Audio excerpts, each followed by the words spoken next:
अन्न वायाला गेलं तर खूप वाईट वाटतं मंडळी. मेसमध्ये काय होतं, मुलींना उपमा पोहे असा मॉर्निंगचा नाश्ता करून दिला तर त्या काय करतात, अर्धं खातात आणि अर्धं टाकून देतात.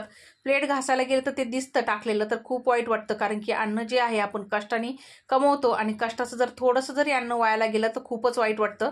तर चला, अन्न असं पण वायाला जातं तर म्हटलं थोडंसं वेगळा नाश्ता बनवून द्यावा, मग ते वेस्ट जाणार नाहीये.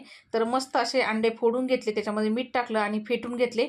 आता बघा, गॅसवरती मी पॅन ठेवला होता, तेल टाकलं पॅनमध्ये, मिरची टाकली परतून घेतली चांगली. नंतर अंड्याच्या मिश्रणामध्ये ब्रेड डिप करून पॅनमध्ये सोडून आलटीपलटी करून मस्त क्रिस्पी कुरकुरीत होऊस्तर शालो फ्राय केले आणि नंतर काढून घेतले. आता काही जणींना अंडा ब्रेड पाहिजे होता, काही जणांना अंडा पाव पाहिजे होता, तर मी इथे अंडा पाव पण बनवलेला आहे. मस्त क्रिस्पी कुरकुरीत नाश्ता तयार झालेला आहे, अंडा पाव आणि अंडा ब्रेड.